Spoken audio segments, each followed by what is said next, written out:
So a couple things that are available to you on Beachboard. In the content section, there is, we'll get there. um, there is a tab that says course resources and study materials. I never check to see what you guys actually access. I just make things available and kind of point you in that direction if you want to use them. But all of these flowcharts are available if you haven't used any of them yet. I again recommend like printing them out, going through them, trying to fill out the blank versions. They should print nicely on a regular 8.5 by 11 page. So you can use these as study tools to kind of help you out. I think the decision tree is particularly helpful, and we'll go through why in a little bit. The other thing that's available, and I don't know if people have looked at it, but I was talking to some students in office hours recently, and these are the stat summaries. I think I mentioned them in one of the flowchart videos, but they look like this. This is a filled in one, and I'm a learner that I don't necessarily need visual representations, which is what the flowcharts will target as visual learners. But people who are more organizational in their thought processes, that's like, this is how I like to study for things. So with this, like, you've got, I think I separated, this is just exam one. So these are all the tests that we've done in SPSS for exam one. Each set or each test has its own assumptions. The ones that are test in SPSS are highlighted in yellow. So that's what this doodah note is down here. And then along with that, we also have how many dependent variables you're working with, what type of data those dependent variables are, right? Independent variables, or how many independent variables you have, how many levels of each independent variable you have, and what type of data the independent variables are. So these things are important to know, like the types of variables as well as the types of samples, as those will kind of help you figure out what test you're running. And then I also have like the null hypotheses for, like, if you have an assumption, how do you interpret the p-value for a given assumption test versus how do you interpret a p-value for the main effect, right? And I had a couple questions over the weekend on like, actually I think I had 4 people ask me the same question. There were it's jumbled up for everybody, but there were 2 questions off of an ANOVA output, and it was like, what is the p-value for the main effect versus what is the p-value for the assumption? And I gave the exact same list of answers for each question. And then some people were like, wait, I don't understand what the difference between the questions are. Like, I got one question right, but I got the other one wrong. And you guys have to remember that assumptions are different from the main effect of the test, right? And we can see that in this table here, right? If you're looking at a p-value for homogeneity of variance, the way that you interpret that p-value is off of the null hypothesis of that assumption, right? So if homogeneity of variance is null hypothesis says that there are equal variances between the samples, and you get a p-value that's greater than 0.05, that means that that assumption has been met. If you get a p-value less than 0.05, that means you violated the assumption. And that goes that you always want a p-value greater than 0.05 for your assumptions. Ideally, that should happen. If not, like we've done with like the one-way ANOVAs, we have some correction factors that can be applied, right? In terms of the Welch's test for our repeated measures designs, if we don't have equal variances between, or the wording on this one is kind of hard. It's the equal, you want relatively equal differences between the variances of each group. So sometimes we say it's the variances of the different scores are equal. So I don't know, that one's a little bit harder. Usually if people have trouble with the wording on sphericity, I just say sphericity is assumed or it's not assumed, and don't trip over your words just because it's kind of harder to eloquently put into verbal terms. So if we violated sphericity, in which case we got like a p-value that was less than 0.05, we have the greenhouse geyser and the Hune-Felt adjustments that can be made, right? So the null hypotheses for assumptions are different from the main effects, right? Which are, I have the null hypotheses listed down here for the main effects, and these will tell you, right, like for any t-test, we're going to get a p-value or a sig column for the t statistic. If we're in ANOVAs, we'll get a p-value or a sig column for the f statistic, right? But this is telling us, right, was the intervention effective or not? Or in the case of correlations and regressions, is the relationship significant or not, right? And specifically for regressions, is the relationship significant enough to be able to predict some dependent variable, okay? So it's important to kind of like make sure you have these things sorted out, right? Because then additionally, we have p-values in ANOVAs, right, for the pairwise comparisons as well as the post hoc tests. And each of those have different null hypotheses as well. And I think that's where the flowcharts come in handy. So if I like, I'll pull up this one. Because in the flowcharts, I do list each null hypothesis that you'll come across as you go through everything. And exam 2 generally is on the harder side, so I like to give you guys the break week to kind of review everything, right? But if we have like, this is an example, one-way ANOVA, so this would be a between subject sample, right? You start with the homogeneity of variance test. We have listed out what the null hypothesis is, that variances are equal, right? And then we have different options. What do you do if you accept or reject the null for that assumption test?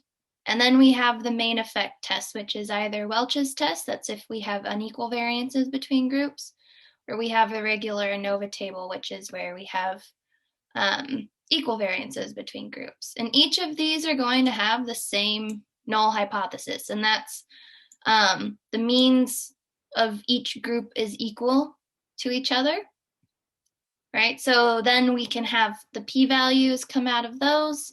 Either we have a p-value greater than 0.05 in which we would accept the null, or we have a p-value less than 0.05 where we reject the null and identify that there is some significant difference between groups. Okay, so the flowcharts have the null hypotheses as well as the interpretations that you would kind of assume if you got certain p-value options. So I would, if you haven't looked at these, they were the highest rated tool from like the last 3 semesters. So like abuse them, use them a lot. But yeah, anyways, those are some tools that you have available in this area. And then additionally, I've got all of the formulas and tests in a nice document. And we also have the study guide. So this is going to have kind of a comprehensive list of things that you might want to know, right? So from old material, a lot of the content in this class just kind of builds on itself. Most of exam 1 was like fundamental statistical things. So understanding how to identify independent and dependent variables, types of data, all of that's carrying over. Knowing what p-values are, how they relate to different hypotheses, how you would interpret them. Clearly that crosses over too. Right, and then the last thing I like to make sure you guys are still staying on top of is understanding how to assess distribution shape. So being able to calculate the z-score for skewness and the z-score for kurtosis and understanding what certain values mean based on outcomes that you can calculate in either Excel or SPSS. Okay. Formulas for these ones won't be provided just because we've done it so many times, but they are listed in other places without the course content. So if you're not confident in those z-skew and z-curt formulas, you can always just make sure you have them written down on like a sticky note or in a notepad somewhere next to you for reference when you're taking the exam. Natalie, I don't have access to this on my Beachboard account. The exam study guide. The study guide? It should be in this area. So course resources and study materials, and then it's all the way down at the bottom in the exam study guides. Yeah, but it says it says the file associated with this content topic cannot be found. Got it. I will. Let me see if this works. Hold on a second. I can update it right now. That way you can pull it up. Where would this be located? I have so much stuff for this class, you guys. Here we go. Hopefully that worked. Oh, and it created two. Of course it created two. This is a problem I've been having lately. Which one is this? It worked. It did? Okay. Yeah. That's all I need to know. There's just going to be two. Use the one that works, I guess. Okay. Anyways, I think I also included it in this week's content as well.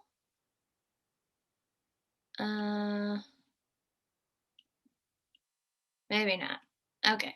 Anyways, lots of stuff. But the new material, I have all of the formulas that we've covered so far, and I've organized them. Like if we've calculated confidence intervals, what are the different formulas for those? For t-statistics, we've calculated several ways, or we have several different ways to get a t-statistic depending on the type of test we're running. Similarly, with the one-way ANOVAs, we're able to calculate F ratios. So I think this one here, this ANOVA table practice, did I skip over it? No, hold on. Could pull this open. Here it is. This is the one I was looking for. So I have all of these formulas here. You will want to know how to calculate an F statistic given certain bits of information on one of these tables. It will be on the test.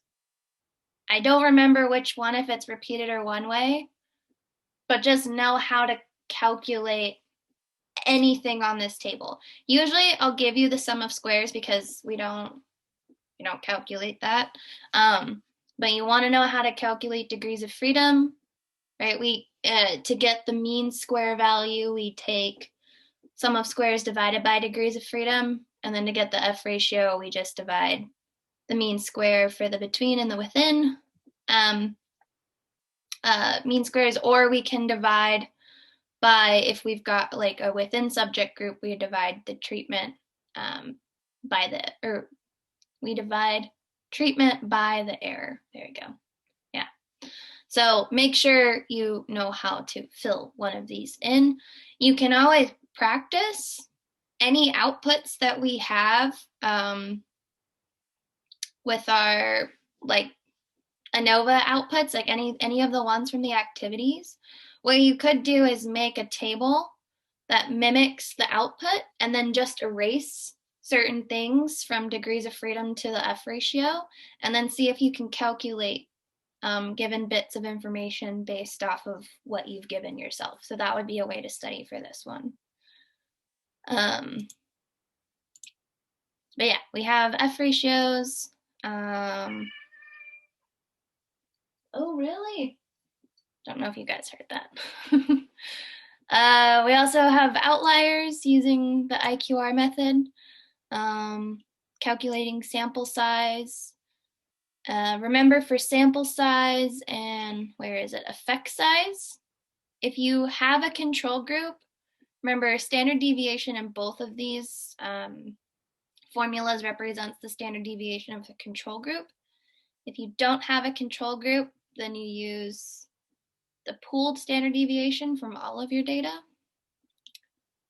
Further down, there's a list of terminology that has popped up in all of the chapters and different tables you might need to use. T-table will be used if you're estimating p-values for t-tests or regressions. F-table will be used if you're estimating a p-value for ANOVAs. Z-table will be used if you have to find the Z beta value for the power calculation. Other than that, we won't really be using Z scores for anything else. So Z-table is specifically for the power calculation. Okay. We also have other concepts. These are basically a copied and pasted list of what I include on the module, key terms and outcomes document every week. So if you've been keeping up with those that I post at like the very, very bottom in the supplemental materials, if you've been keeping up with filling those in, you have a study guide pretty much already. For Excel, these are some things you might want to know how to do. As far as SPSS, these are the tests that we've learned for this section, and I think that's it for this study guide. So you pretty much have everything you need to review it. I know it seems like a lot, but you guys actually are doing really good in this class. So I think most of you know more than you think you do. Okay. What else? I also posted an equations and a term bank. So this is kind of just pulled straight from the study guide. It's just put in a different format. So all of the equations are listed. And this is the term bank that will show up on the exam. So you can look through the terminology that I listed in the study guide, but these are the words you definitely want to be able to use for like the fill in the blank section. And then there's just like an extra page. I don't know why that's there, but yeah. Any questions on exam resources?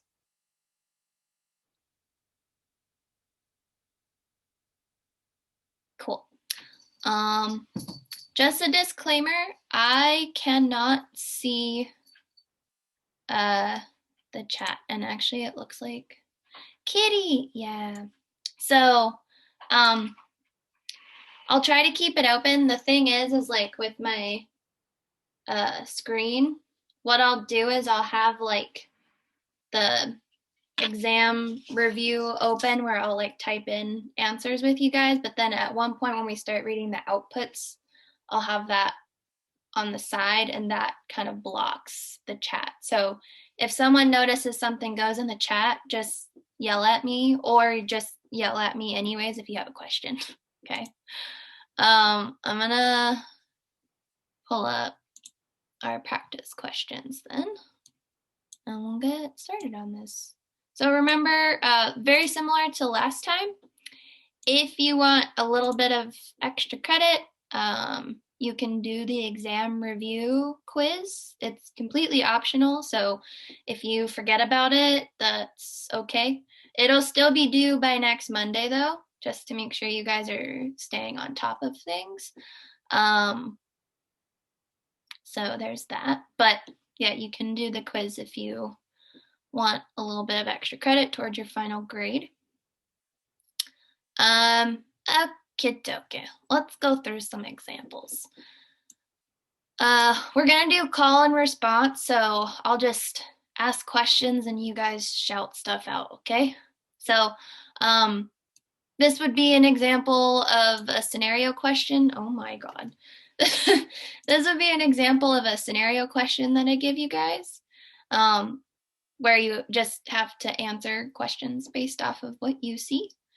Very similar to activity 4 and all the other activities that we've had since then. Okay, so a study is looking to see if there is a difference in long-term strength gains as measured by a 1RM bench test by adding high-intensity interval training to a weightlifting program. So compared, and that weightlifting program is compared to maintaining a weightlifting only program. Subjects were split into a control group or a HIT group and measured after 12 weeks of training. So, what do you guys think is the independent variable?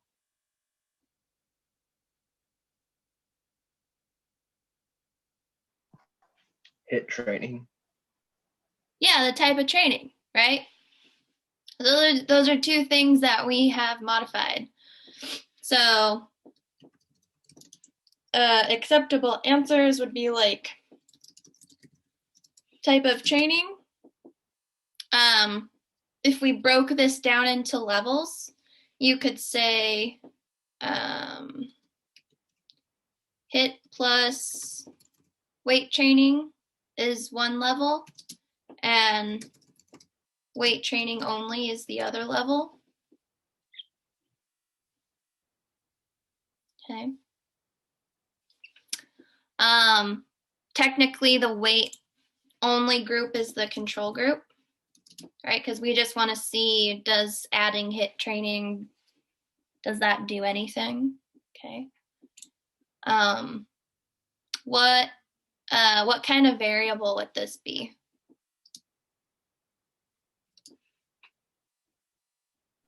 Non-parametric. Non-parametric. Okay, so you can put that on your exam. I'd also accept nominal. Okay. And then it's not on here, but what's the dependent variable?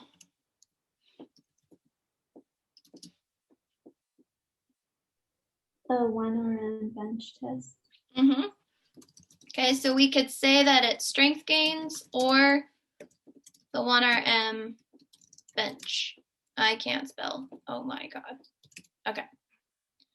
Right? And that would be what type of data?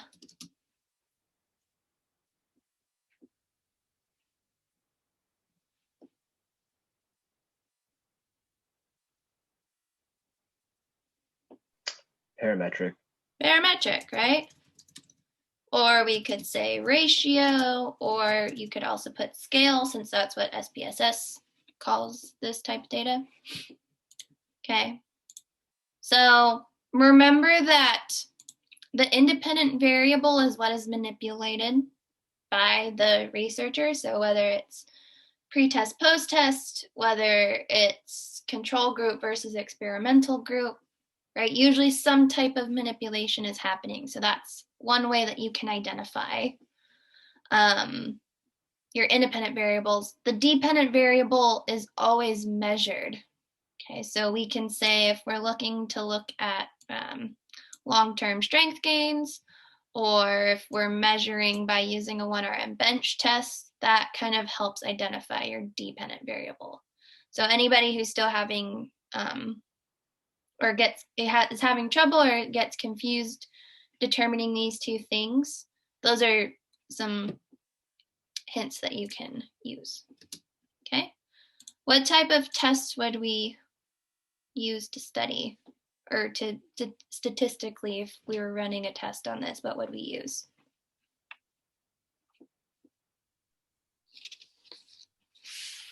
An independent t-test. Exactly.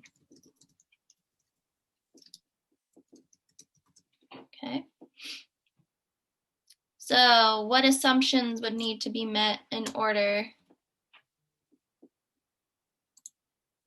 to go through with that? Why is it independent and not ratio? I mean, paired t-test. Does anyone else want to try to answer so you guys can help each other? I think because there's a control group and then there's the experimental group. So there's two different groups and not all of them do the same thing. Yeah. So in this part here, we say subjects were split, right, into control group or hit group. Everyone was measured after the 12 weeks. So the hit group, we're not identifying that they were measured pre-12 weeks. We just say everyone's measured after the whole training program's done. Okay, so that would be why it's independent, because we have two different samples. Each one has one measure at the end of the 12 weeks. Thank you. So assumptions wise, I can give you guys the first two. We want a normal distribution and random sampling. Homogeneity variance.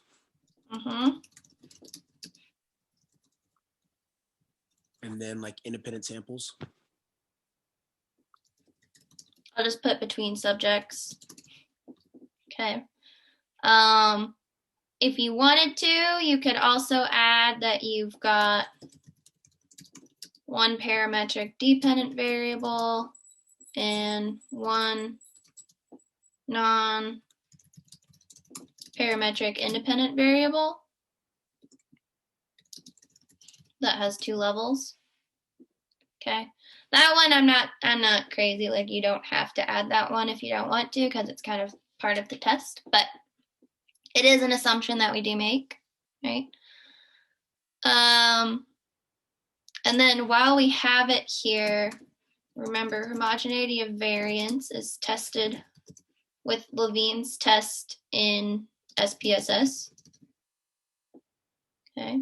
Does anyone know the null hypothesis for that?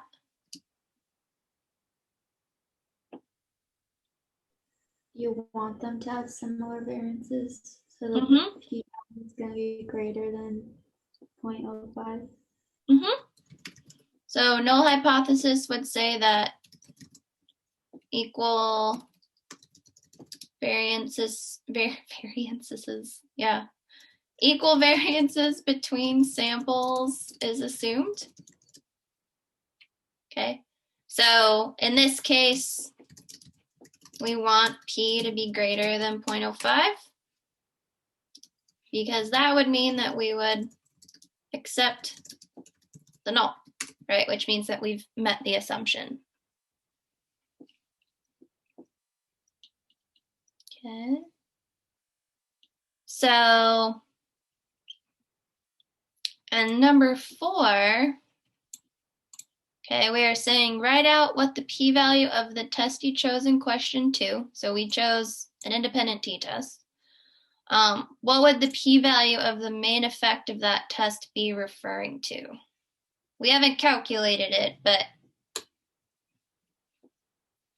what is the p-value that we get? What will it tell us? Assuming that it's null. We don't know what the value of the p. We don't know what the value of p is, but So whether if the independent variable has an effect on the dependent variable. Exactly, right? So p-value will indicate, right? Or p-value indicates. In our case, if we're using specific, since we have variables that are given to us, we want to kind of integrate those variables in here, right? So the p-value in this scenario would indicate if the type of training program has a significant effect on, we could say, long-term strength gains, which is measured by the 1RM bench test, right? So if we have, let's hypothetically give some stuff here, right? In this case, if P was greater than 0.05, we'll scroll down. Would we accept or reject the null hypothesis for the main effect? Accept. We would accept it, right? I'm just gonna put that there so it's clear. Okay. Anytime P is greater than 0.05, we always accept the null. What does that mean is what you guys have to figure out, right? So in this case, if we accept the null, we can say training program or type of training program has no significant effect on strength gains. Flip side, if P was less than 0.05, we reject the null. And we can argue the exact opposite, that the training program has a significant effect on strength gains.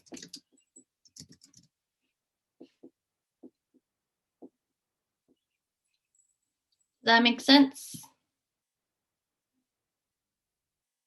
I ask, but I can't see anybody. I can pull my participant list up for now. That works. Thumbs up. Cool.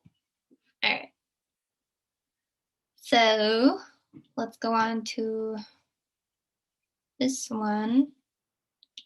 So a study is looking at the relationship between net income in dollars and cardiorespiratory fitness measured with VO2 max. So what type of data would net income represent? Ratio. Ratio, right? Or we could say parametric if we wanted to. What type of data would cardiorespiratory fitness be considered as? The same thing. Same thing, ratio, right? So what kind of test do we run when all of our variables are ratio or parametric type data? Correlation. Correlation, or we could do a regression. In this case, we're only looking at the relationship between two variables and we're not trying to predict one variable based on its relationship with another. So what kind of statistical test would we use? A bivariate correlation. Bivariate correlation, right? Still can't spell. Okay. So what would the hypothesis for the main effect? Well, actually, I'll ask it in the phrasing that this is in. Which hypothesis do you test for the main effect of a bivariate correlation?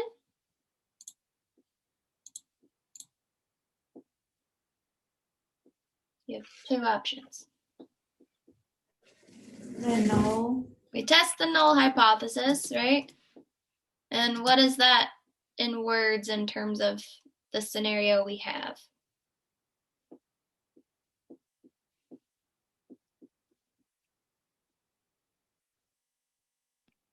There's no significant relationship between the independent and dependent variables. Mm-hmm. Right. And so in this case, there's no significant relationship between net income and, I'm going to put CR for cardiorespiratory fitness. Okay. Make sure on your exam and on activities that you guys are inputting the variables from the example.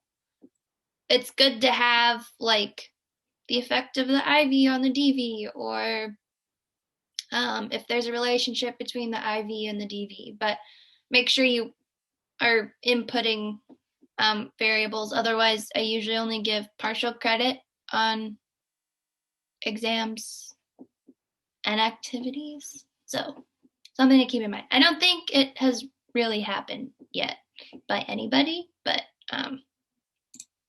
just double check, make sure. How would the hypothesis, the null hypothesis that we just wrote, how would that change if we wanted to see if cardiorespiratory fitness is a predictor for net income?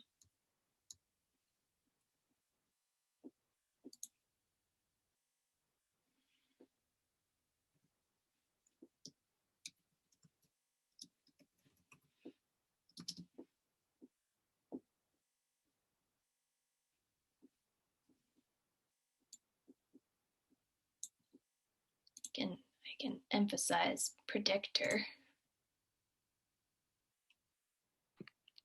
Is it that the relationship's not significant enough to predict fitness or income? There we go. Yeah. Okay. So this one we'd say we can go with that wording. The relationship between cardiorespiratory fitness and net income is not significant enough such that cardiorespiratory fitness is a significant predictor of net income. There are many ways you could word this, as long as you add something in that null is like you're trying to predict a certain variable, right? Because this would be the null hypothesis for a bivariate regression. So just make sure you guys, the exam, you're noting the differences between how wording would be for a correlation versus a regression. Correlations, we only want the relationship. Okay, if I changed this scenario to a regression, however, we could say a study is looking at, or a study wants to know how somebody could use cardiorespiratory fitness to predict net income, right? And that predict part is the giveaway that it's a regression. Okay, but that prediction component should also be included in the null hypothesis if that's the test that's being targeted. Okay. So in the regression case, the way that we've written the null hypothesis, which of these variables is the dependent variable?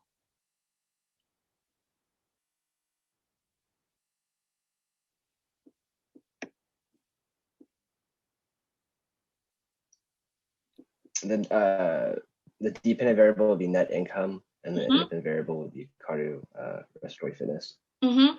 Right, so dependent variable, the way that you identify it in your regression is it's the variable being predicted. Independent variable is the predictor. In a correlation, we don't really know, right? That's kind of just up to you, because we could put either variable as independent or dependent, but in either way, or in either case, our calculations are still going to be the same. Okay. Any questions on the null hypotheses for correlations or regressions?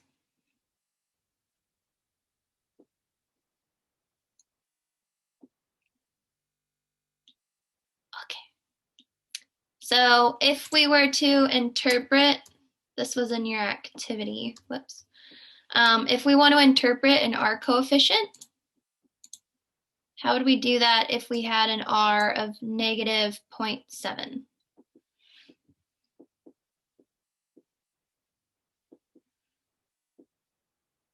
What's the strength? It's just a strong negative relationship. Right, strong and negative. So whenever you're writing an interpretation, right, or if we want to describe the relationship, we have to indicate the strength as well as the direction. So this one would be a strong negative correlation, right?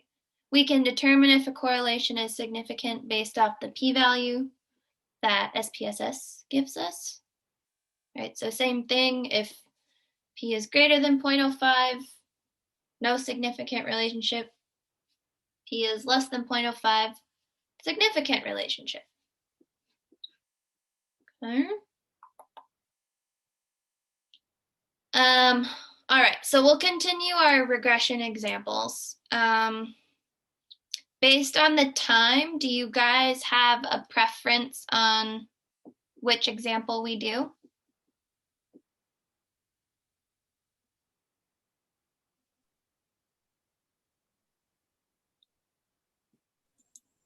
Out of those two right there? Yeah.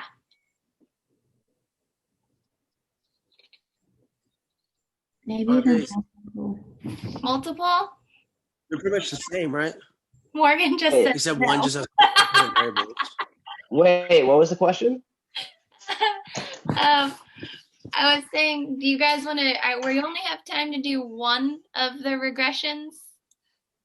So do you want to do a raised hand if you want to do the bivariate? Aren't they the same? Just one has more independent variables. Yeah. So you might as well just do the more complex one. Sure. I only had one vote for bivariate, so let's do the multiple one. I don't know. I just wanted to give you guys an option, you know. Let's see. T-test, multiple regression. We appreciate that though. Okay, I'm gonna make this bigger because these outputs, the margins, they just end up being so small. Okay, so for our multiple regression, let's say that I've told you that your dependent variable is hitting percentage and your independent variables are ice site and reaction time. Okay, so first thing that I want to know is the correlation between hitting percentage and reaction time. So if I go into my output, what would the correlation be between hitting percentage and reaction time?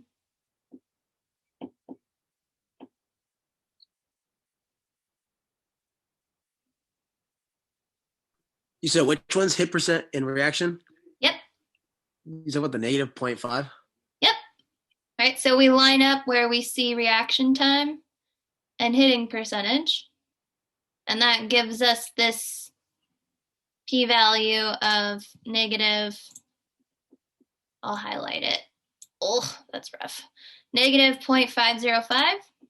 Right, so we can put that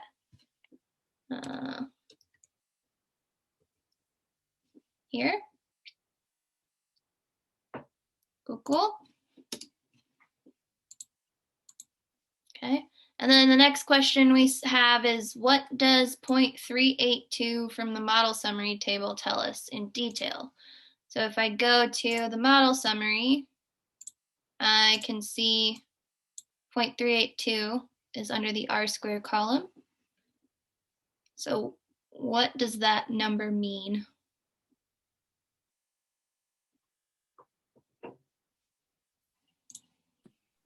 Is it How much? Oh, you can go. Everyone's gonna speak. Oh, sorry. Is it the common variance between the two variables? Yeah, right. So we can call it common variance, covariance, the coefficient of determination. That's what R-squared represents, right? So in this case, we said that R-squared, oh, I want to make sure that this is red so you guys can see. Okay, R-squared is, we can list it as 0.382 or 38.2%. And we would interpret this as 38.2% of the dependent variable that we're trying to predict, right? So of hitting percentage is determined by the relation, or by its maybe, with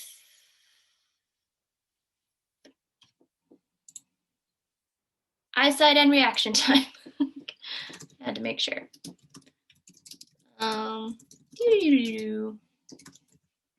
Okay. So the reason I checked really quick is to make sure what variables are in this model, right? So we can check this in two different ways. This one I used a hierarchical or an enter method to make the regression equation. You also have the predictors listed in the model summary as reaction time and eyesight. Okay, so these are the two variables that are contributing to the R squared, that is contributing to our ability to predict the hitting percentage. Okay. So then we can create a regression equation, right, based off of our coefficients table. So I'm gonna shorten this a little bit. And then what would my regression equation be? Y equals 0.506. That's our constant, or our B sub 0. Minus 0.001 x, and that x is eyesight. Right, so we could say it's times x for eyesight plus Negative 0.213 x. And that would be times x for reaction time. I'll just put RT. So on the exam then, does it not matter if we do backwards, forwards, or hierarchical? I usually will mention which one I want you guys to do. Okay, and then if we do backwards or forwards, always use the last one, right? Yeah, so okay. Backwards or forward regressions, I think actually have, let's see. Actually go to your activity from correlations and regressions, since you guys already turned it in. Okay, so if we do, because that was a question I think on activity 5, where you were like, ooh, or no, was it activity 6, last week's? I don't even know where I am anymore. But there was a question like, why did you remove a certain variable, or why, like, how does it's trying to get at like the method that you used. So I think, was it the 7 site? I think this one tells us how things are added, right? So you guys can always look at this variables entered removed table, and it tells you model by model which variable was added using which method, right? So it tells us what the dependent variable is. The model summary will tell us, again, if you read these, like these little superscripts, A through H, tells you which predictors or which independent variables have been added to that specific model or equation, right? So in terms of model 8, or not model 8, in terms of when we do a forward selection method, we want to make sure we have the highest R squared possible with significant variables that are contributing to that equation, right? So we end up getting the highest R squared possible when we have all of these specified variables in the equation, right? Which tells us if this model, model 8, gives us the highest R squared value, then we can look at model 8 in the coefficients table to build our regression equation. Okay. In terms of, let's see, that was in activity 6.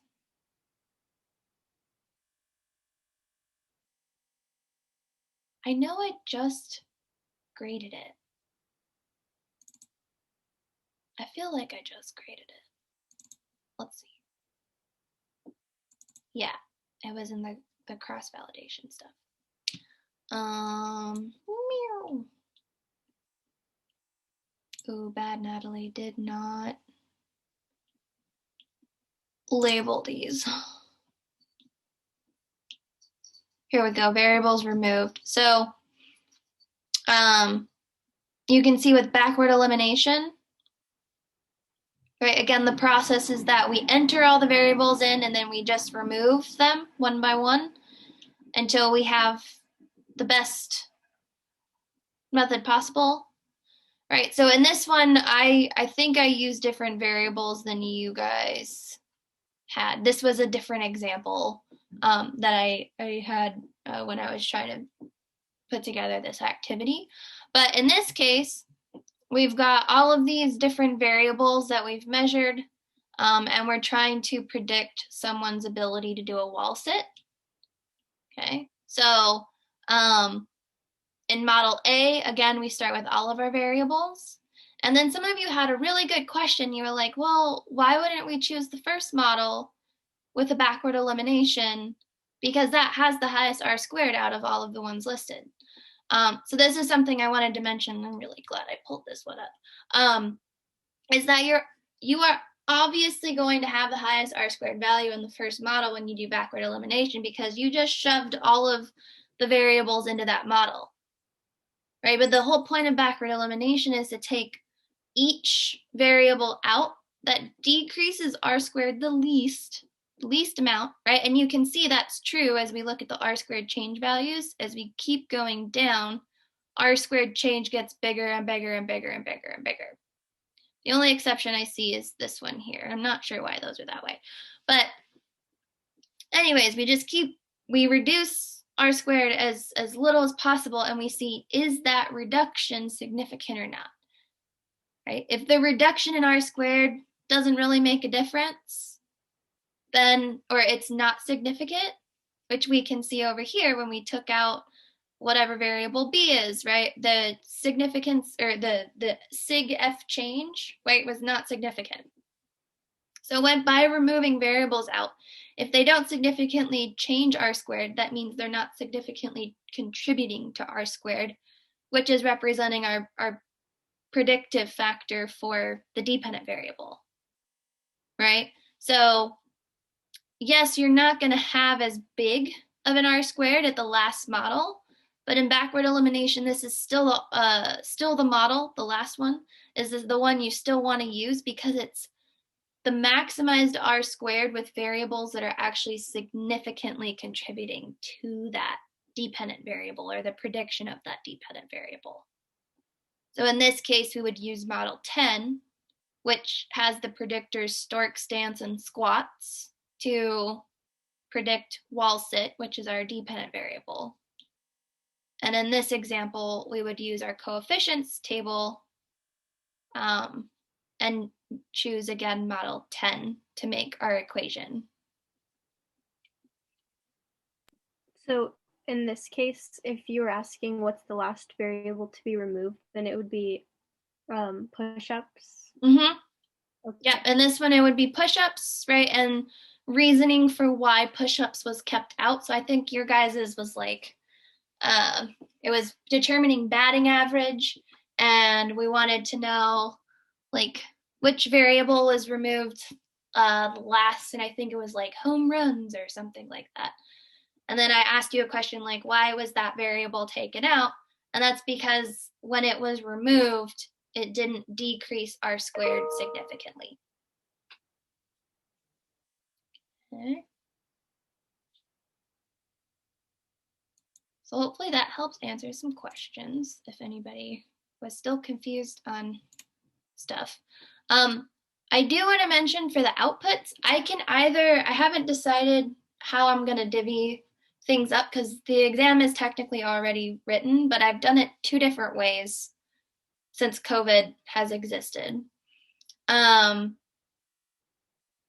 I think I liked the way that I did it last semester. So like probably half of the statistical tests that I ask you guys for, you'll have to run on SPSS, and the other half I'll just give you the output.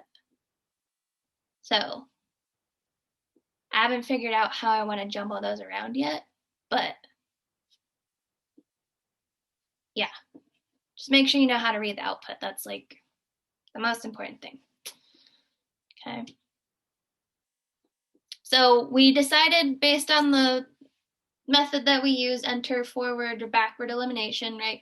You guys are okay on figuring out which model to look at in general? Put my participants list again. Thumbs up. Cuckoo, cuckoo, cuckoo. Awesome. Great. The only part I get confused at is, like I asked earlier, the difference between when you run an independent t-test compared to a paired t-test. So independent t-test, you'd be given like two different sets of independent variables. And then for paired, it's two different dependent variables. Not quite. So, can I ask me that question again when we get to the t-test down here? That way we don't switch gears too much. All right. Yeah. But making the regression equation go off of the best model. If it's an enter method, it's going to be the only one with the way that I run them.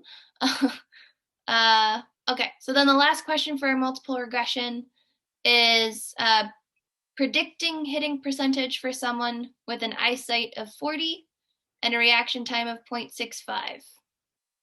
Okay, so if we want to actually apply this equation, I'm actually going to copy and paste this down here. We could easily do this in Excel. All right, but all we do is we just plug and chug, right? Eyesight of 40. So we plug that in where X for eyesight would be. And reaction time is 0.65 seconds. I think the answer to this should be 0.328.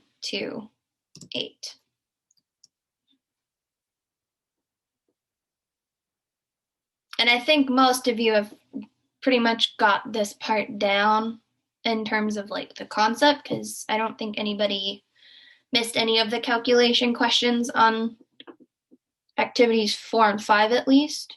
So the only thing I want to make sure you guys know, because I think a few people did this on activity 4 and 5, it might have been both of them, but when you do the cross validation, or if you're plugging and chugging variables with certain known values, make sure you do not forget the constant.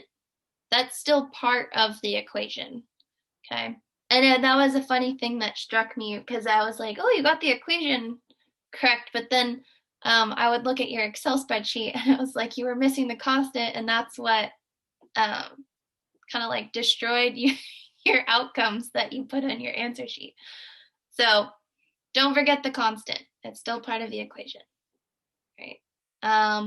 The other common thing that I noticed is that some people were putting a plus instead of a multiplication in these little bits. So just make sure you're adding each relationship of each variable paired with whatever its known value is. Okay. All right.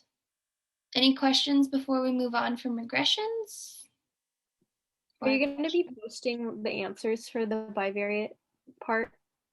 Or should we just like... No, just because of the quiz aspect, but I think I did give you guys the regression output, that's the word, and reading it is the same as we just did, right? In terms of like this one, you're just looking at Pearson correlation coefficient, which is going to come from the correlation matrix. Coefficient of determination or covariance is the R squared, right? P-value for B coefficient. Remember, those are the sig columns next to the T for each B. That's been calculated. And then basically, I think some of you have asked this in lectures before, right? In this case, since it's a bivariate correlation, there's only one variable. So you're only looking at one predictor of a given dependent variable. And so in this case, this sig value is representing the P for the entire regression, for the main effect of the regression. And then I just have a plug and chug. So pretty much all of the steps that you would do for bivariate is going to be the same for the multiple.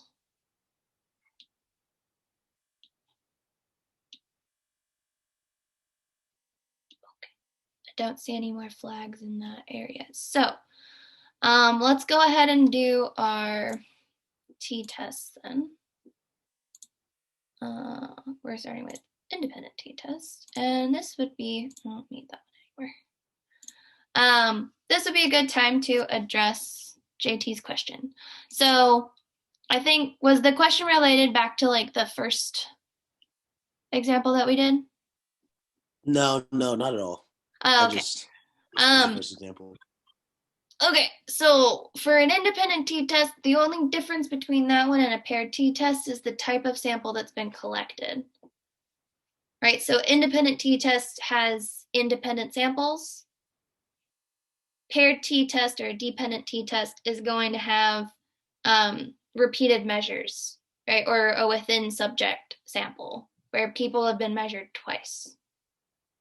Okay, then it's the same thing as simple one-way ANOVA and repeated ANOVA. Simple one-way ANOVA is between groups where repeated is within. Yeah. Yeah, gotcha. Mm-hmm. The only difference between t-tests and ANOVAs is that you have more levels in ANOVAs than you do in t-tests. Right, 2 in t-tests, 3 in ANOVAs. Mm-hmm. Or 3 Gotcha. or more. You could have multiple. Yeah. Okay, so let's do our independent t-test. Typically on the exam, I don't actually think we do a single sample t-test. So for a single sample t-test, just make sure you know how to calculate confidence intervals for those, just in case. But I usually keep the examples scenario-wise to independent and paired, just because I think they're more applicable to the kin field. Okay, anyways, independent t-test, we want to know the p-value of Levine's test and the interpretation of that p-value. So let me do some zoomies on here. Natalie, what did you say was the thing we needed to know for the simple sample t-test? Just what like how to calculate the confidence interval. Okay. I was gonna say what the confidence interval is, but that's completely dependent on the data. So okay, so here is my independent t-test. I have a dependent variable of knee extension strength measured by percentage of body weight. I have an independent variable of prolotherapy intervention, or of a prolotherapy intervention. I don't actually know what that is, but this was a sample output that was given to me, so I took the resource. Okay, so we have our group statistics that we can see. We can see how many people were in the sample, mean standard deviations. Okay, so the first question, again, just revisiting, is the p-value of Levine's test. Okay, so Levine's test is here. P-value is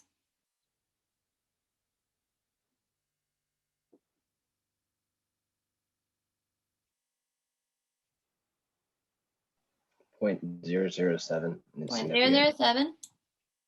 Okay, so what does this p-value represent, and how would we interpret it? I'll start typing.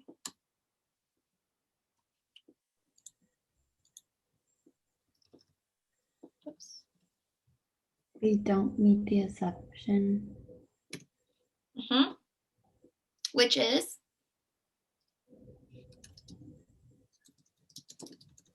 Equal variance.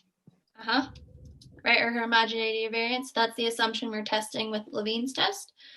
And in this case, we would say that we reject the null, meaning they're, how do I want to word this? Couldn't you just say the variances between groups cannot be assumed? Yes, I was going to say equal variance is not assumed. There we go. That would be an easy way to say it. You could say the variances between the groups are not equal. That's what I was trying to type, but English is hard sometimes. Okay. So in this case, if P is less than 0.05, we have rejected or violated this homogeneity of variances assumption. Which row do we read in the t-table? The bottom one, right? Equal variance is not assumed, which leads us to the p-value for the main effect of the test. And that is 0.078. 0.078, right? So for this one, We still reject the null. Oh wait, accept the null. in this one, so it was 0.078. Let me get that for you. 0.078, which when we compare it to our p-value is greater than 0.05. So in this case, we accept the null, which tells us what? The means aren't significantly different from each other. Okay, if we're writing it in terms of the variables that we have, we could say that prolotherapy has no significant effect on knee extension strength. Or there are no significant differences between the means of knee extension strength for the prolotherapy group versus the control group.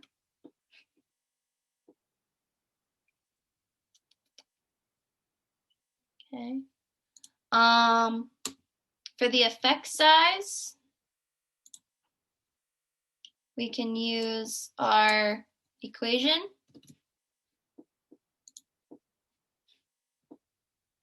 It's the easiest way to do this.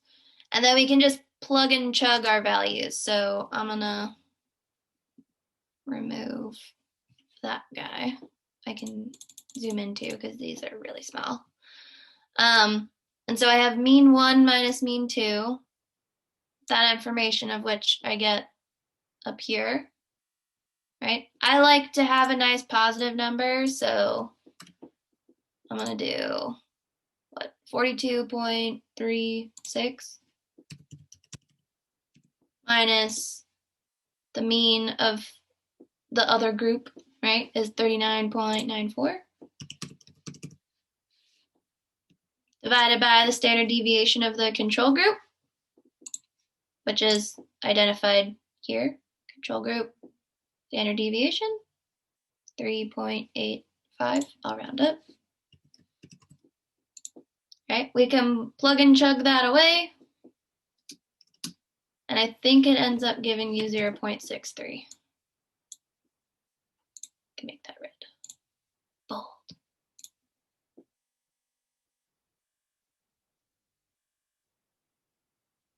Okay, so that one, I feel like that one should make sense. Okay.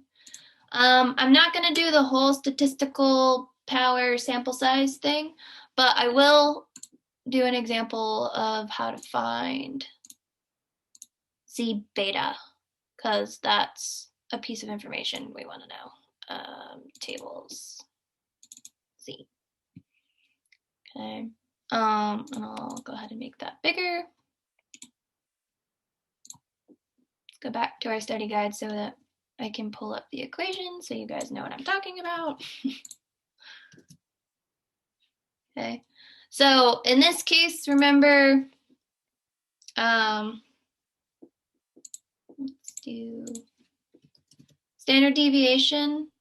Whoa, 14, that's kind of large. Also don't want an equation, but here we are. Okay, there we go. All right, so standard deviation is going to be for the control group, right? Z alpha, does anybody know what that's going to be? Given the values that I've shown. Is it 1.96? You got it. 1.96. 0.96. And how did you figure that out? You do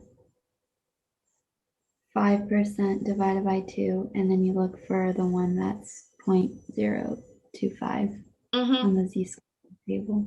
Right. So either you can memorize the values, because I gave you guys this fact here that we have a 95% level of confidence, right? So that should tell you all of our tests are all like gonna be with two-tailed, or two tails, or it's a non-directional hypothesis, right? So I give you 95% level of confidence. That should automatically tell you that alpha is 0.05. If that's split into two tails, 0.05 divided by 2 is 0.025, right? And then we can look on the z table and we can say where is 2.5% or 0.025 in here, and that should lead us to negative 1.96. Okay, so that's how we got that one. How would we find z beta?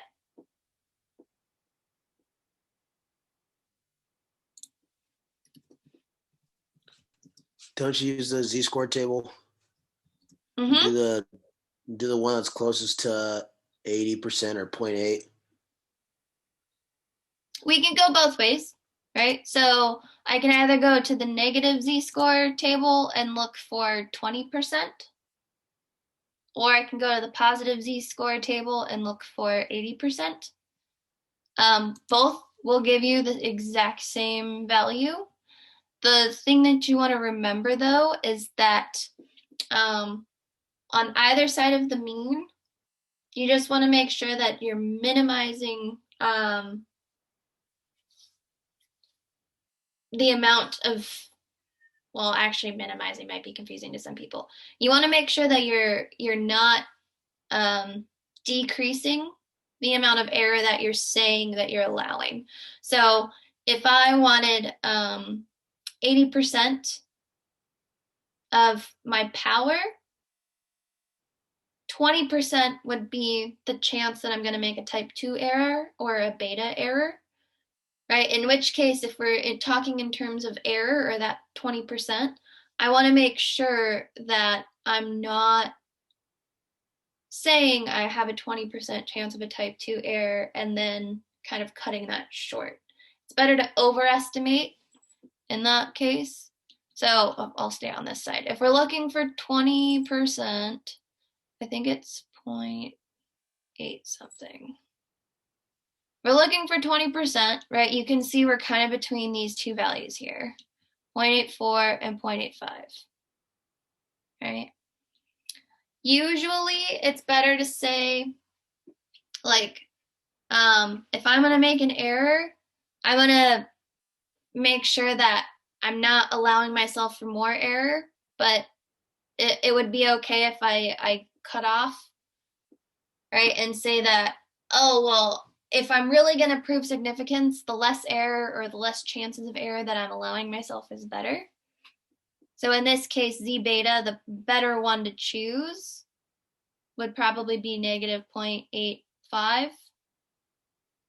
Okay, just because that means that you have more confidence in your actual results, or that you're allowing yourself just a smidgen more chance that you're going to make the appropriate decision. Okay, so in this case, that would be the one you could choose. Usually on the exam, I give you guys the benefit of the doubt, and I'll try to make calculations with both options if you could go either way. But 0.85 should be the one that we want, right? So that's a look if we're looking at it in terms of error. So I'll just write 0.85 for now so we know. If I wanted to look at the z-score in terms of power, right? When we look at power, we want to try to maximize that as much as possible. So usually it's okay if you go over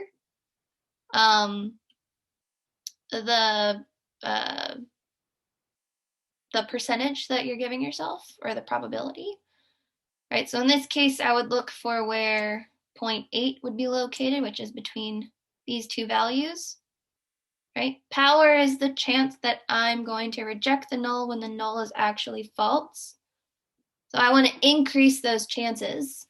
Therefore, I would overestimate power instead of underestimating power, right? Which you can see gives us the same z-score, 0.85. Okay. So this would be the z-score for either 0.20 if we're talking about chances of type 2 error, or it also represents the z-score for 0.80, which is equal to our total power.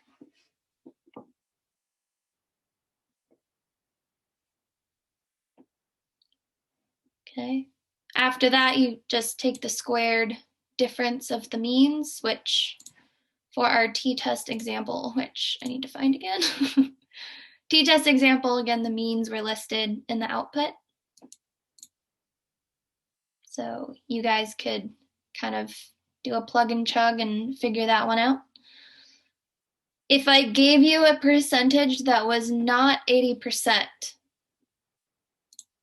yes or no in the participant section. If I gave you a power percentage that was not 80%, do you guys feel confident that you would be able to figure out what Z, alpha, and beta are? Thumbs up. Cool. 2, 3, 4. Ooh, yes. Okay, that's good. I take that as a good thing. All right. All right, so we'll move on from that. But just remember this when you're calculating sample size. So if I don't remember if I included this one in the extra credit quiz, but if you have to type in sample size, remember you always want to round to the nearest whole person. Typically for sample size, rounding up, regardless of the decimal point, is generally the better thing because the more people you have, that doesn't usually harm your results. Okay. And I think I usually tell you guys too on the exam, similar to, well, activities, I don't really emphasize it that much, but on the exam, I'll ask you how many decimal places to report. And usually I'll either have the rounded up or the rounded down version for sample size. Typically that's asked as a whole number. But yeah. Okay. So let's get rid of these ones that we are knocking down. Don't want to save that. Paired t-test. Okay, so kind of similar. The only difference, we have a correlation coefficient, which in this output, what is the correlation coefficient? 0.863. Oh, I can highlight it differently in this one, right? So correlation coefficient is 0.863. It has a p-value less than 0.05. This is an assumption, right? And it's very similar to like the homogeneity of variance assumption that we use for independent t-tests, right? So P is, or not P, R is equal to 0.863. Okay, what does this mean? We meet the assumption since it's larger than 0.8.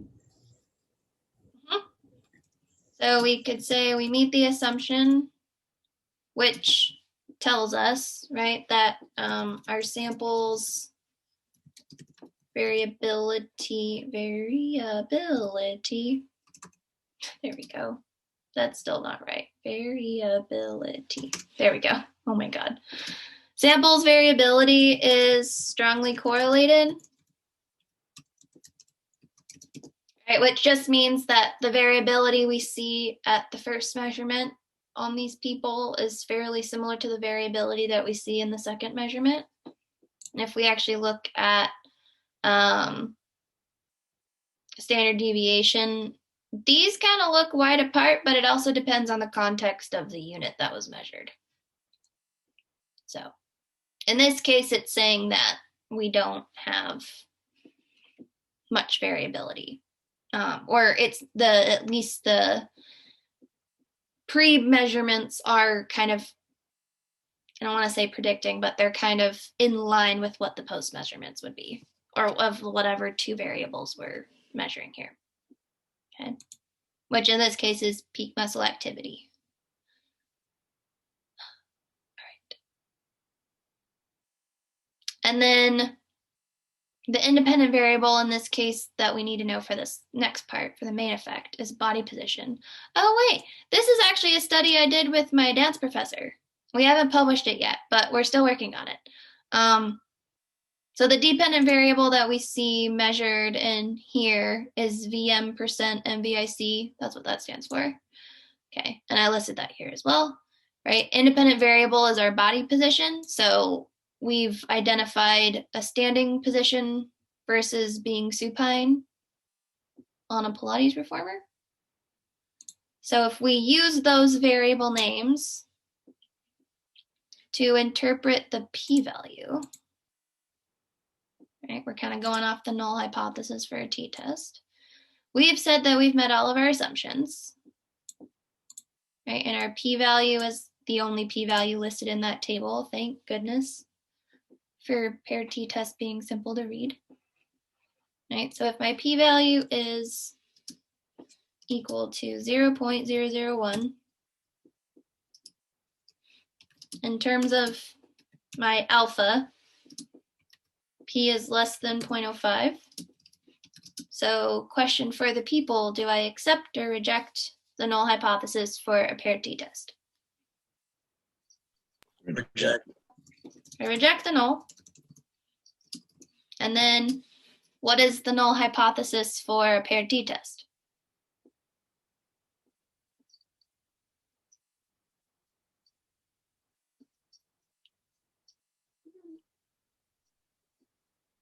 Isn't it like the dependent, no effects of the independent on the dependent? There you go. Mm-hmm.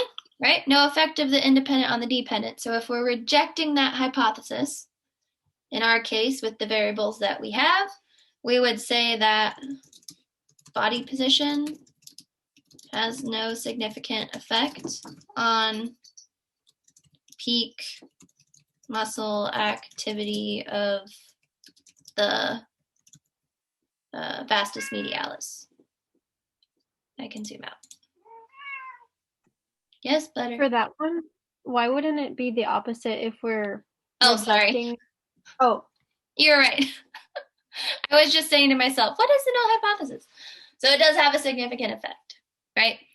Body position has no significant effect on peak muscle activity would be our null. We reject that based on the p-value we've gotten. Therefore, there is a significant effect. Thank you for catching that. That was my brain writing ahead of my actual fingers. Okay. I feel like paired t-tests are the easiest ones. Anyone have any questions before we go on to ANOVAs to round out our wonderful review session?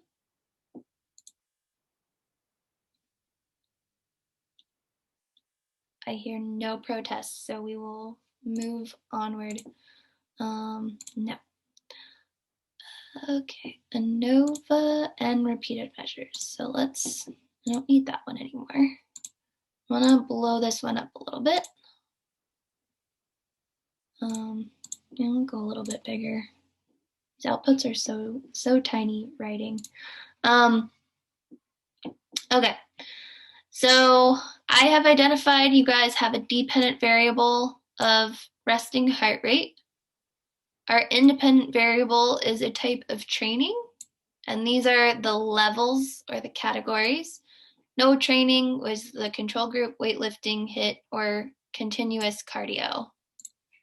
Okay, so you can see it's other than like the dependent variable. It's kind of similar to how we started out, right?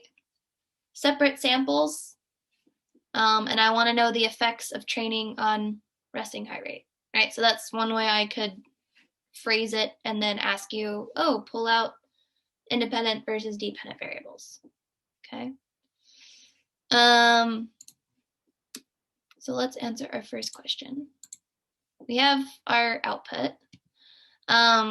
What are the results of the assumption test, and what does this mean about our samples? So what is the assumption that we need to meet for a one-way ANOVA with independent samples? Homogeneity of variables. Homogeneity of variance, right? So that would be our Levene's statistic or our Levene's test here. Okay. My p-value for my assumption is listed in the sig column, right? So 0.463. P equals 0.463. Okay. In terms of P, that is greater than my alpha. And I think I put a note on the exams, if any of you were wondering. I usually say in the question what the level of confidence is. That automatically tells you what alpha is.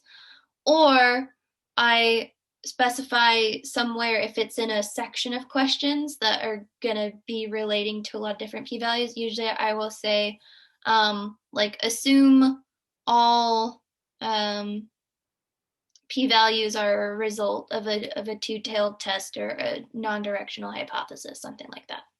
So it's there as a reminder, but mostly for any test that I give you from SPSS, there has been a 95% level of confidence used. Just a side note. Okay, so we got 0.463 for our homogeneity of variance assumption, which is greater than 0.05. When P is greater than 0.05, we accept the null. So what does that tell us about our samples?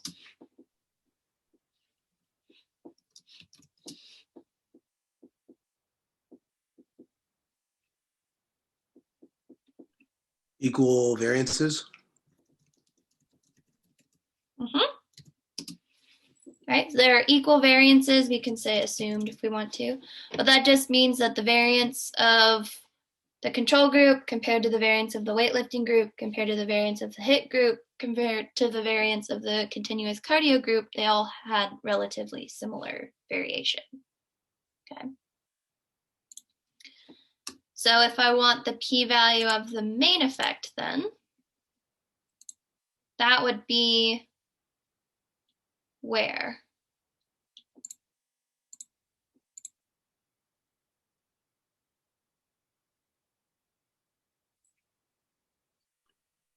ANOVA table.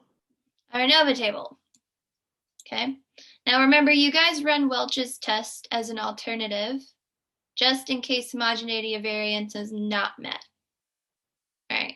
So if P is greater than 0.05, we read the ANOVA table p-value. If P is less than 0.05, however, in their homogeneity of variance, and we violate that assumption, then we want to read the Welch's p-value.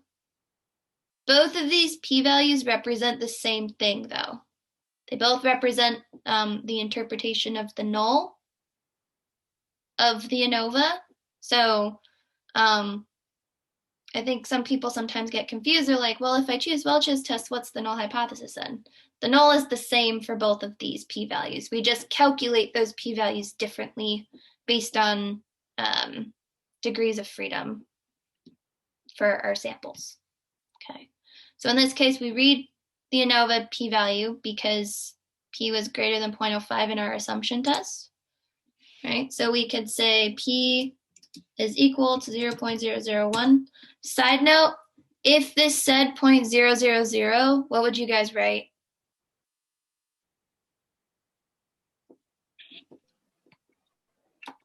Less than 0.001. There we go. If it says 0.000, write less than 0.001. Okay. Not less than 0.01 or not less than 0.1, because I got some of those in the activity. Less than 0.001, because this is the farthest SPSS can give us values. So we kind of just have to assume that if this last spot is a 0, there are potentially other non-zero numbers continuing on to infinity. Okay. So in terms of our alpha, P is less than the set alpha of 0.05. So we reject the null. And what does this mean in terms of our effect?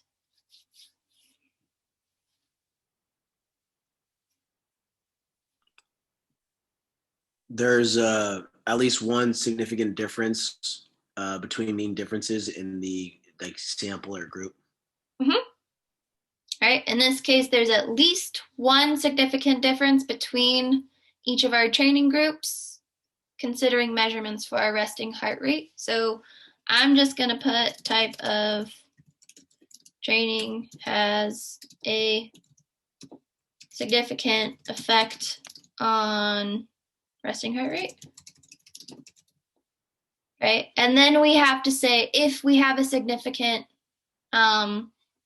effect, then we have to dive into our groupings and say which groups are actually significantly different from each other. So in that case, that's where we go to our post hoc tests, right? They'll either be listed as multiple comparisons under Tukey's test, or they'll be listed as pairwise comparisons in our repeated measures example, which we'll cover last for today. Yeah, we'll do that last. So I can see like I have comparisons of my control group to all of the other different groups, right? Same thing for weight. Some of these values are repeated. So within this table, I can identify these little asterisks tell me which, oh boy, it's gonna make me do all of them. It'll tell me which, actually I think those are the only two. Those are the only two. It'll tell me which variables or which, not variables, which pairings of groups are significantly different from each other. Okay, so the ANOVA tells us that there's a significant difference present between any one of our groups. Pairwise comparisons and post hocs tell us where those significant differences are. So this might be a freebie for this week's activity, right? But sometimes I'll ask you guys, are pairwise comparisons necessary to look at? If we don't have a significant effect, we don't need to look at pairwise comparisons or post hoc tests, right? If we do have a significant effect, that's when it's necessary to look at our pairwise comparisons. So you're welcome. And this is how I ask about pairwise comparisons usually, or the way that I'll ask it is what programs can we say, if any, are significantly different from each other, right? Again, I give you the level of confidence that was used, which tells you the alpha, right? In this case, our control group was significantly different from the HIT group as well as the cardio group. So control and HIT, and the control group and cardio.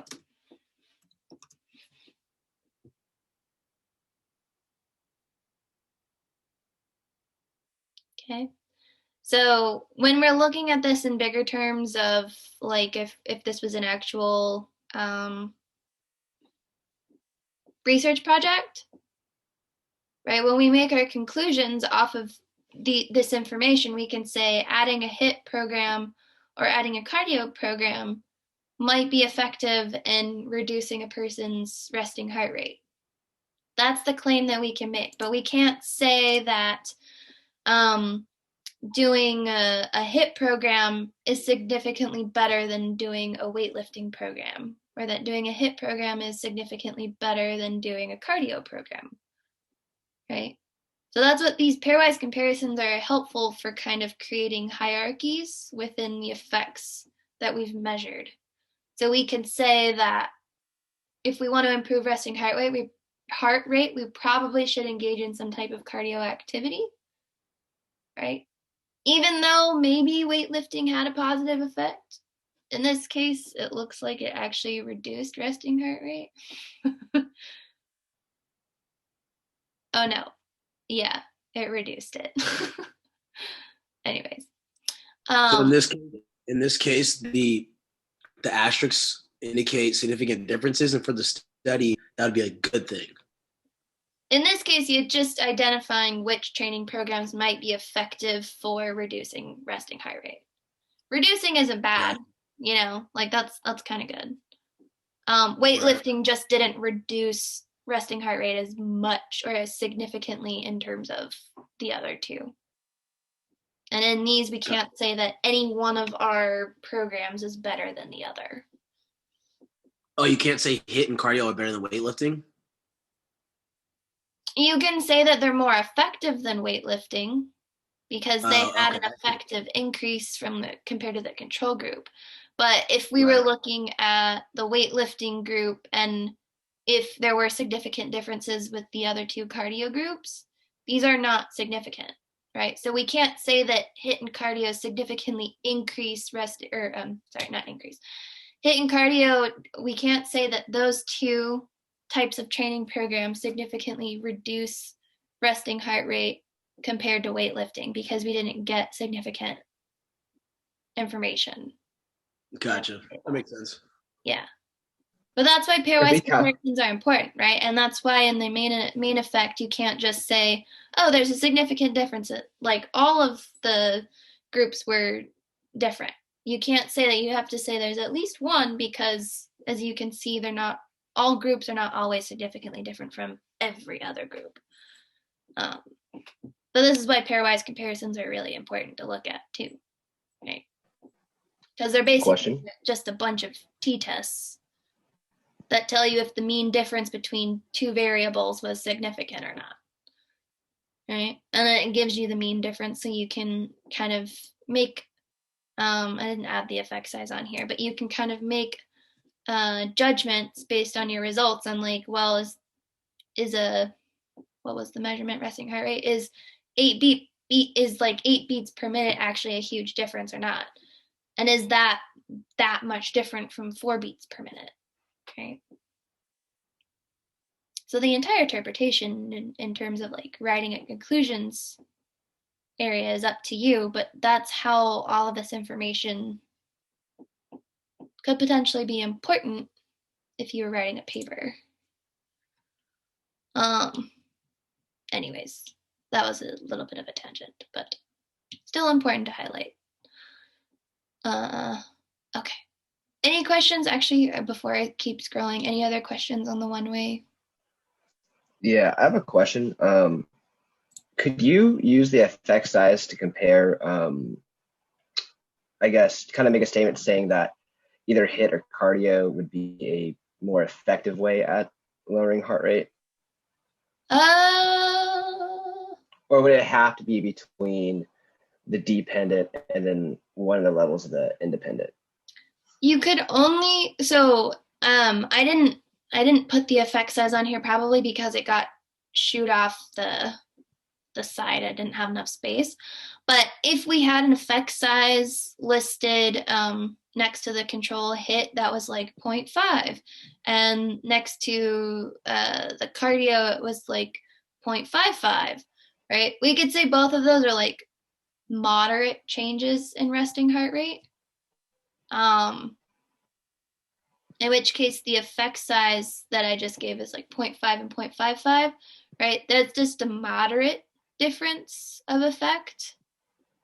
So, but you can only say the effect size for the significant variables. or usually that's what's reported as the effect size for the significant variables, because those are the only ones that really need to be interpreted, unless we are looking for a non-significance, but that wouldn't be in this table per se. But yeah, typically you want to report the effect size for the ones that are significant, because that tells you, like, let's say the change that we see in resting heart rate for HIT compared to control was like a 0.2, but the effect size for continuous cardio was 0.5. Right? That could tell us that, oh, okay, both of these were significantly different from the control group. In this case, we don't see a significant difference between HIT and cardio, but hypothetically speaking, right, that effect size could tell us that cardio probably has a better effect or a more prominent effect than HIT does when compared to no training program at all. Okay, thank you. Yeah. Okay, so let's go on to our last one. We probably will run over, so if you have to take off somewhere in between, that's okay. Whenever we're done is when I'll stop recording. All right, so this last output it's going to definitely be the last one that we go over. So we have a given dependent variable of mile time. So this, in some scenario, is what I would identify as the variable that's being measured. Okay. And then the independent variable we've identified as a type of supplement. So in this one, we have no supplement, which is considered our control group. We have a placebo group, an electrolyte solution, caffeine, and people who took Tums. I don't know. Tums related to mile time. It's very interesting. Okay. I think I'm surprised by that one every single time I teach this. All right. So what are the results of the assumption test provided in the ANOVA output, and what does this mean about our samples? I've given to you guys that we're running a repeated measures ANOVA, so which assumption test will we be looking for in the output?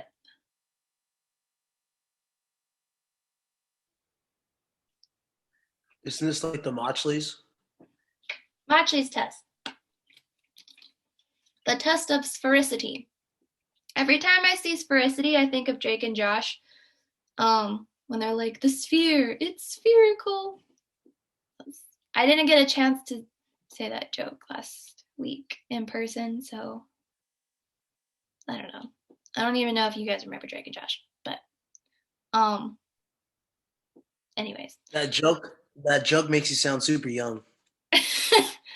I'm not that much older than you guys, though. I'm in a PhD, so it makes me seem older than I actually am. I'm still a child.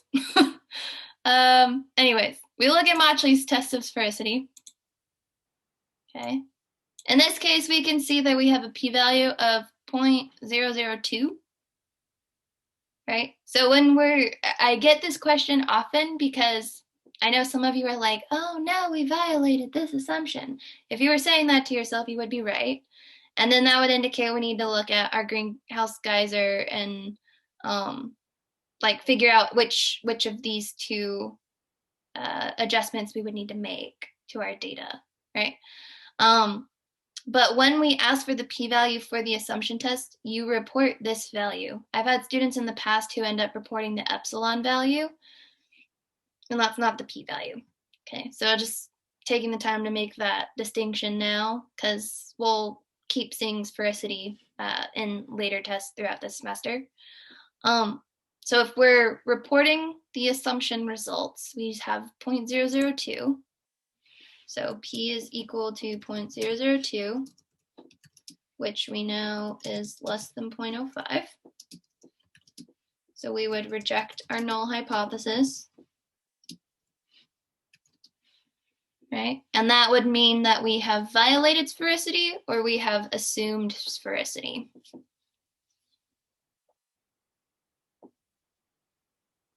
Violated. Violated. Okay. Right. Remember, assumption tests, we usually want P to be greater than 0.05. That means we've assumed our assumption. P is less than 0.05, we reject the assumption, or we have violated it. Okay. So in this case, we would want to look at the greenhouse geyser epsilon value. Okay. If the greenhouse geyser epsilon value is less than or equal to 0.75, we go with the greenhouse geyser adjustment. If it's greater than 0.75, then we use the Hunefeld adjustment. Okay, so in this case, we have determined greenhouse geyser is the way to go because it's less than or equal to it's less than or equal to 0.75. So then we would come down to our test of within subject effects, right, which is our ANOVA for repeated measures. We can see treatment, the greenhouse geyser row, and that tells us what p-value is representative of our main effect, which in this case is 0.006. Right, so p equal to 0.006, which, I'm failing. My shift key is not working. Anyways, p is less than 0.05, which is a reject the null, right? And what would the null hypothesis of my repeated measures ANOVA be?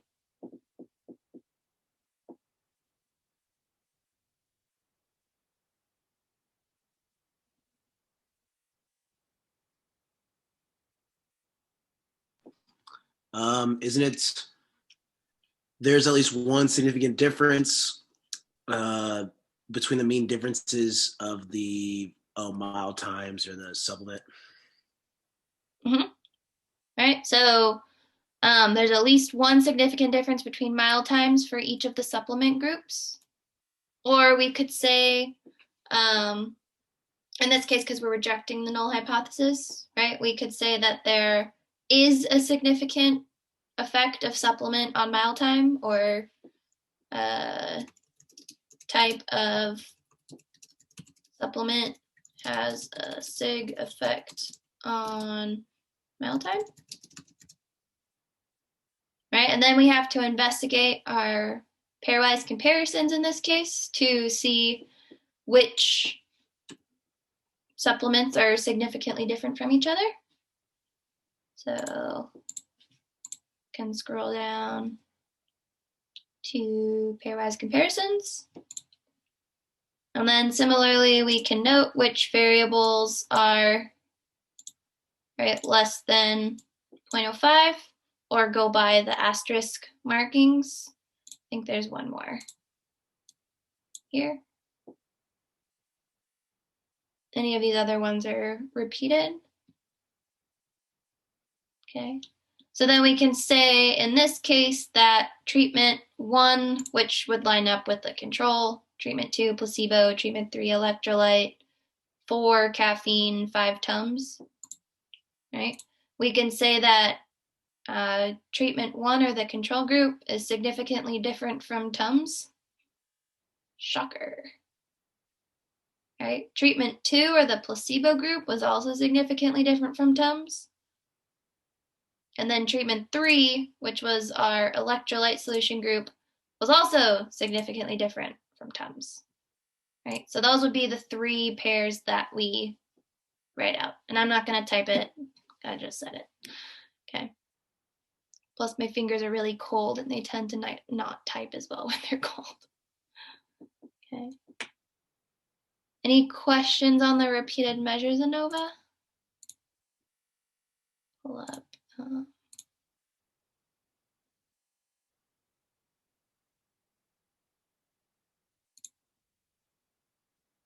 All good? Okay. So I'll just walk you guys through these last bits. These will be from an Excel file, which I think my participant thing is in the way, is here. Okay, and this will, the Excel file will be similar to how I gave you guys for the first exam, where there's labels in the tabs on the bottom. And then in the actual question, I will tell you, go to this spreadsheet in the Excel file. But the questions will be like randomized for everybody. So the order that the spreadsheets are listed in might not be the order that you actually use them. In this case, I just put all of the data in the same sheet. Please note that some of the data sheets that you get, if you end up having to run a test in SPSS, not all of the data is organized the way that SPSS wants it to be. Okay, so like in this data set, I know that we have an independent or could be independent, or it could be a paired t-test depending on how we identified. I'm pretty sure this one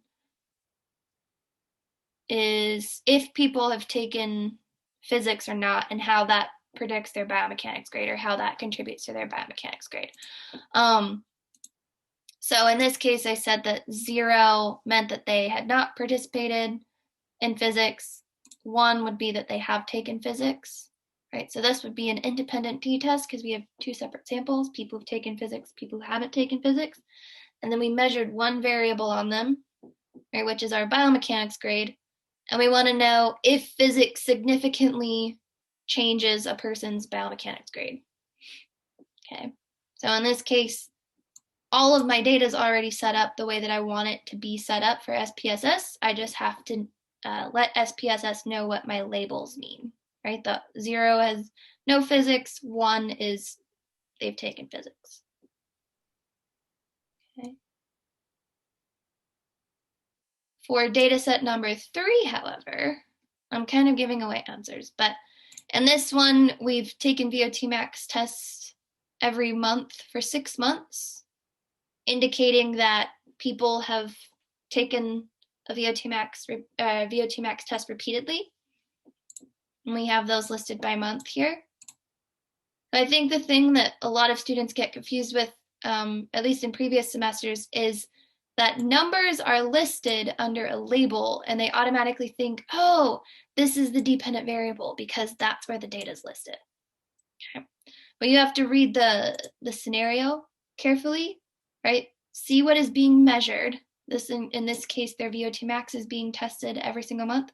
So these values are VO2 max scores. Okay.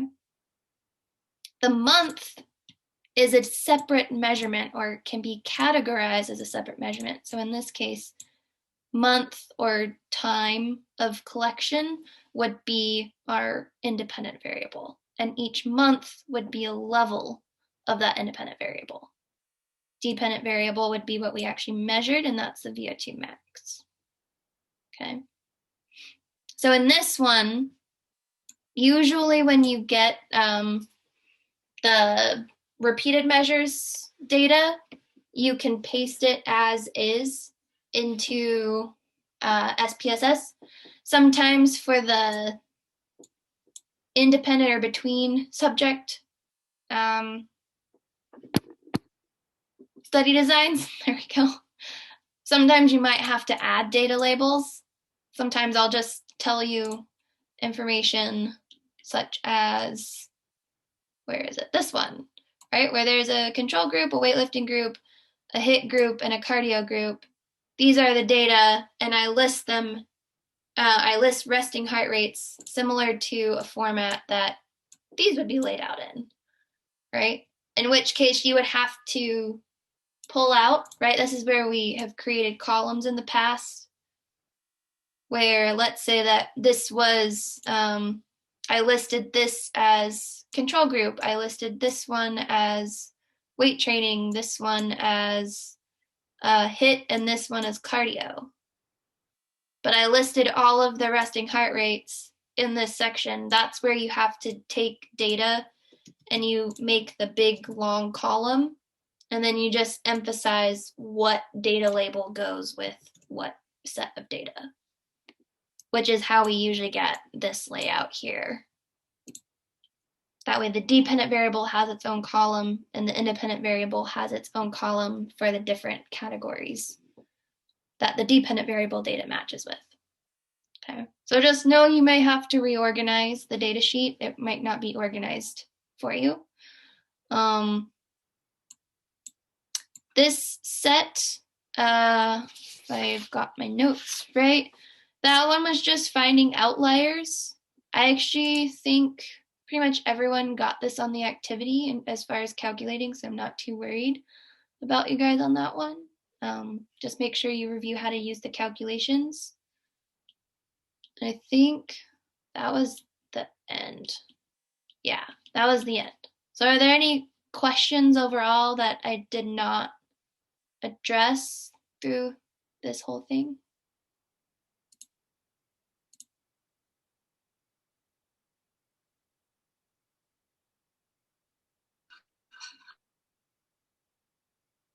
Okay. I will call it. All right, so you guys are free to go. I will try to get this uploaded to Beachboard, actually uploaded to YouTube and then to Beachboard after I eat dinner. So you are welcome. And we'll see you guys after spring break.